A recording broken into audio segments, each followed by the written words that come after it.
तो क्या आपको पता है कि फादर ऑफ कंप्यूटर किसे बोला जाता है?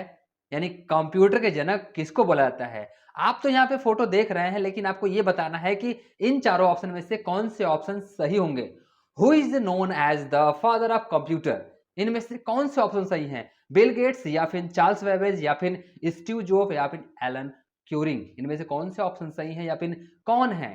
तो हमारा जो ऑप्शन नंबर बी है वो सही है, चार्ल्स वेबेज। चार्ल्स वेबेज को कंप्यूटर का जनक कहा जाता है क्योंकि उन्होंने पहला यांत्रिक कंप्यूटर डिजाइन किया था। Charles Babbage is known as the father of computer because the design the first mechanical computer. आपको अगर ये क्वेश्चन समझ में आया होगा तो वीडियो को लाइक करिएगा, सब्सक्राइब करिएगा, शेयर करिएगा। आते हैं अपने दूसरे क्वेश्चन पर। पूछा जा रहा है कि कंप्यूटर में डेटा को अस्थायी रूप से संग्रहित करने के लिए कौन सी मेमोरी उपयोग की जाती है? Which types of memory is used to temporarily store data in a computer? मतलब कि एक डेटा को संग्रहित करने के लिए कौन से मेमोरी का इस्तेमाल किया जाता है? रोम, रैम या हार्ड डिस्क या फिर पेन ड्राइव? यानी कि आपके एक एरिया में जो भी डेटा स्टोर करना हो ये फिक्स मान में किस में करेंगे? रोम में करेंगे या फिर रैम में करेंगे या फिर हार्ड डिस्क में करेंगे या फिर पेन ड्राइव में करेंगे? इनमें से कौन सा ऑप्शन सही? तो आपको बता दें, हम रैम में करते हैं। रैंडम एक्सेस मेमोरी में हम डेटा को स्टोर करते हैं। ऑप्शन नंबर यहां पे हमारा बी सही है। रैम जो होता है वो एक अस्थायी मेमोरी होता है जो कंप्यूटर के कार्यशील डेटा और प्रोग्राम को संग्रहित करने के लिए उपयोग किया जाता है। RAM is temporary memory used to store working data and program in a computer. समझ में आया हो तो चैनल को लाइक करिए, अपने दोस्तों के साथ शेयर करिए, जिससे कि ये सब इंफॉर्मेशन जल्दी से जल्दी पहुंच सके अपने दोस्तों के साथ और वो जान सके इन सब के बारे में। आइए नेक्स्ट क्वेश्चन की तरफ चलते हैं। जैसा कि इमेज में आप देख रहे हैं, आइए नेक्स्ट, सीपीयू का पूरा नाम क्या है? अक्सर आप लोग जो भी सीपीयू देखे होंगे, एक डब्बे की तरफ जो रैक होता है उसको आप सीपीयू बोलते हैं, लेकिन ऐसा नहीं होता है। सीपीयू वैसा नहीं होता है। जिस हिसाब से आपको यहाँ पे इमेज में दिख रहा है वो सीपीयू होता है। ऐसा नहीं कि सीपीयू आपका बड़ा वाला जो उठा के लाते हो उसको सीपीयू बुलाता है, नहीं। अंदर जो प्रोसेसर होता है जो ऐसा दिख रहा है इसको सीपीयू बुलाता है। इसी का फुल फॉर्म आपसे पूछ रहा है कि इसका फुल फॉर्म क्या होगा? What is the full form of CPU? Central processing unit या सेंट्रल प्रोसेस यूनिट या फिर सेंट्रल प्रोग्राम यूनिट या फिर सेंट्रल पेरिफेरल यूनिट? इसमें से कौन सा ऑप्शन सही है? तो ऑप्शन नंबर यहां पे हमारा फर्स्ट यानी सीपीयू, सेंट्रल प्रोसेसिंग यूनिट सही है, ऑप्शन नंबर बी। जो कि सीपीयू कंप्यूटर का मस्तिष्क भी कहा जाता है क्योंकि यह सभी गणना और प्रक्रियाएं करता है। CPU is called and the brain of the computer as is performs all calculation and processing. उम्मीद करते हैं ये भी समझ में आया होगा। नेक्स्ट क्वेश्चन, निम्नलिखित में से कौन सा आउटपुट डिवाइस है? Which of the following is an output device? इनमें से कौन सा है जो आउटपुट डिवाइस है? कीबोर्ड है या माउस है या फिर प्रिंटर है या फिर स्कैनर है? इनमें से कौन सा ऑप्शन सही है जो कि ये हमारा आउटपुट डिवाइस है? तो आपको बता दें, हमारा जो प्रिंटर है वो आउटपुट डिवाइस है, यानी कि प्रिंटर एक तरीके से पेपर को बाहर करता है, आउटपुट करता है। ऑप्शन नंबर हमारा यहाँ पे सी सही है, जो कि प्रिंटर एक आउटपुट डिवाइस है जो डिजिटल डेटा को पेपर के रूप में प्रिंट करता है। और फिर printer is an output device that print digital data into paper. जैसा कि आप यहाँ पे फिगर में देख रहे हैं, प्रिंटर जो कि यहाँ पे पेपर भी निकाल रहा है। नेक्स्ट क्वेश्चन, सबसे छोटी भंडारण इकाई कौन सी है? मतलब सबसे छोटी स्टोरेज डाटा, यानी what is the smallest unit of data storage?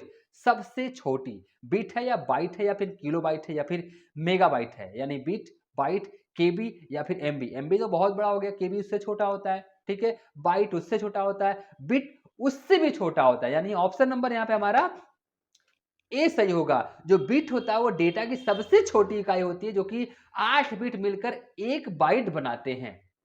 उम्मीद करते हैं आपको समझ में आया होगा।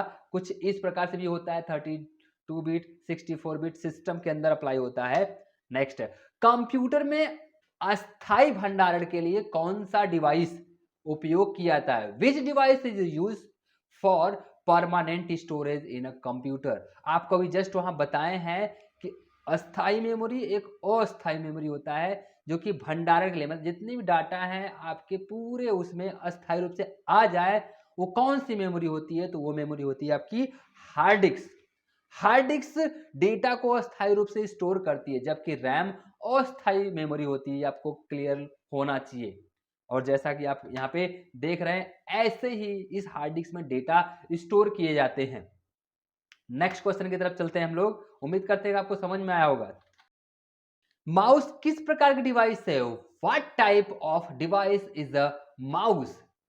इनपुट डिवाइस, या फिर आउटपुट डिवाइस, या फिर स्टोरेज डिवाइस, या फिर प्रोसेसिंग डिवाइस? माउस किस प्रकार की डिवाइस है? तो माउस जो है इनपुट प्रकार की डिवाइस है, जो कि हमारे द्वारा दिए गए इंफॉर्मेशन को वो ऑपरेट करता है, चलाने का काम करता है। ऑप्शन नंबर यहाँ पे ए है सही। माउस एक इनपुट डिवाइस है जिसका उपयोग सर्वर को नियंत्रित करने के लिए और वस्तुओं को चुनने के लिए किया जाता है। Mouse is an input device use to control the cursor and select object. उम्मीद करते हैं ये भी समझ में आया होगा।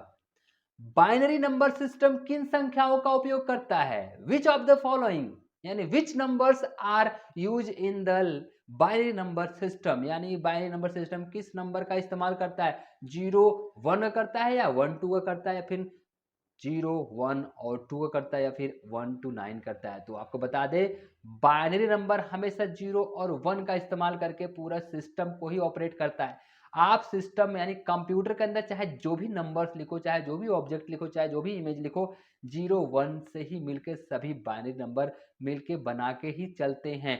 सिस्टम 0 और 1 को ही समझ के पूरा पूरा यहाँ पे ऑपरेट करता है, डेटा देता है। यानी अगर आपको नाम आपका लिखना होगा, जैसे आपने करण लिखा, तो करण में बाइनरी नंबर 0 और 1 ही मिलके ही पूरा पूरा नाम दिखाएगा, बट आपको आउटपुट आपका नाम दिखाता है, लेकिन अंदर कुछ और ही प्रोसेसिंग चलती है। ठीक है, ऑप्शन नंबर यहाँ पे ए सही है। बाइनरी नंबर सिस्टम केवल 0 और 1 का उपयोग करता है, जैसा कि हमने आपको बताया, जिसे मशीनी भाषा भी कहा जाता है। The binary number system only user 0 and 1 which is also known as machine language. उम्मीद करते हैं समझ में आया होगा। और चैनल को लाइक करिए, सब्सक्राइब करिए, जैसा कि इमेज देख रहे हैं यहाँ पे। नेक्स्ट, कंप्यूटर वायरस क्या है? बहुत ही मोस्ट इंपॉर्टेंट क्वेश्चन है। What is the computer virus? एक प्रकार का हार्डवेयर है, या एक प्रकार का सॉफ्टवेयर है, या एक प्रकार का इनपुट डिवाइस है, या एक प्रकार का आउटपुट डिवाइस है? तो आपको बता दें, यह एक प्रकार का वायरस तो है ही, लेकिन ये सॉफ्टवेयर जो कि आपके सिस्टम को करप्ट करने के लिए ही बना होता है। ये सॉफ्टवेयर के जरिए ही अपने सॉफ्टवेयर को इंस्टॉल करता है ऑटोमेटिक, और आपके पूरे पूरे प्रोग्राम को खराब करने का काम करता है। यानी एक प्रकार का वो सॉफ्टवेयर ही है। ऑप्शन नंबर बी सही है, जो कि कंप्यूटर वायरस हानिकारक सॉफ्टवेयर होता है जो डेटा को नुकसान पहुंचाता है। और computer virus is a harmful software that can damage data. Next question पे आते हैं हम। सीपीयू का मुख्य कार्य क्या होता है? आप सीपीयू जानते हो, सीपीयू आपका प्रोसेसिंग करता है, बट उसका कार्य क्या है? What is the main function of CPU? Data को स्टोर करना, या निर्देशों को प्रोसेस करना, या ग्राफिक्स बनाना, या फिर टेक्स्ट को प्रिंट करना? तो इनमें से कौन सा ऑप्शन सही हो सकता है? तो ऑप्शन नंबर बी, निर्देशों को प्रोसेस करना होता है। सीपीयू कंप्यूटर का मुख्य प्रोसेसर होता है, जैसा कि हमने आपको बताया, जो सभी गणनाएं और प्रोसेसिंग का कार्य करता है। The CPU is the main processor of the computer which performs all calculation and processing task। उम्मीद करते हैं समझ में आया होगा।